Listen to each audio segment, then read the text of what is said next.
I must confess, the way this series has ended has left me a bit shocked, pleasantly shocked as an India supporter. But when the series started, I wouldn't have been surprised if it ended 3-0 in favour of India. But the manner in which India won 3-0, the size of the wins, the best ever win against South Africa in Pune, then matched by the win in Ranchi. I mean, I've seen South African sides over the years, and the one thing you associate with them is they're tough, no quarters given. But this South African side, I thought, was the weakest South African side that I have seen. Whether home or away, it just didn't feel like India were playing South Africa.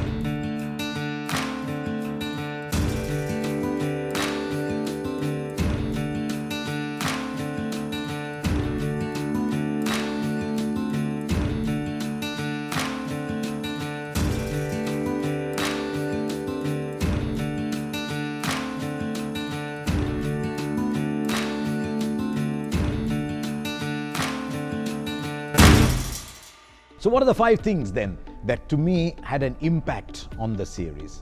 I'm going to start with a couple from South Africa actually that struck me as very unusual. And the first of those was opening partnerships.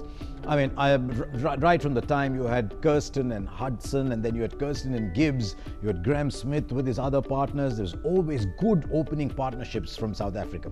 The average opening partnership in this series was 4.83. They never ever went beyond the new ball, did South Africa. And that meant that they were always on the back foot. Bavuma was batting at 4 early on. Tennis De Bruyne at 3 wasn't ready.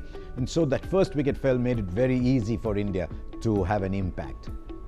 Second, and something that I found bizarre, but something that was illustrative of South Africa's state of mind, was Faf du Plessis taking Temba Bavuma to call at the toss. Now, you can say I've lost 8 in a row, 9 in a row in Asia. I mean, there were games in between, but every time you go out to toss, your chance of winning it is 1 in 2. If someone else is calling, it doesn't improve your chances of winning. And I just thought there that they were betraying their lack of confidence. Also, that they were getting spooked by losing the toss. Someone's got to win, someone's got to lose. You still got to go out and fight the reality. But I thought they got spooked in there, and that to me was a standout. So that was the second.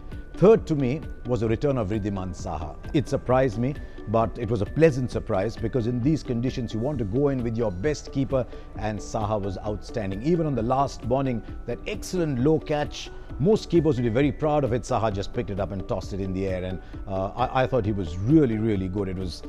We often say wicketkeeper that is best when he's not noticed. Saha was noticed and he was excellent. So you don't normally have a keeper in your top 5 in the series, but to me that it was that important that Saha was behind the wicket for the spinners.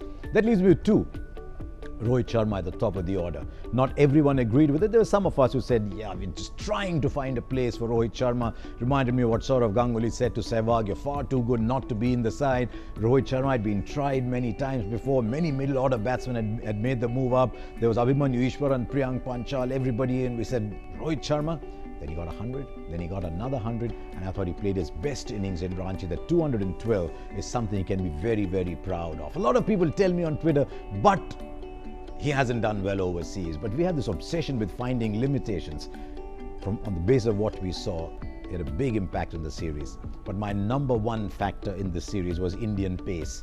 Last time South Africa came to India, it was just a question of Ashwin getting a ball, Jadeja getting a ball, and the 9 others just waiting for wickets to fall. They took an extraordinary number of wickets in this series.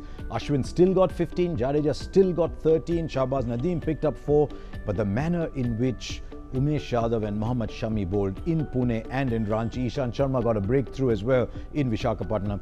To me, was a standout and told me that you no longer need dust bowls to win series in India. And that to me was the happiest thing of all in the series. So those are my 5. What were yours?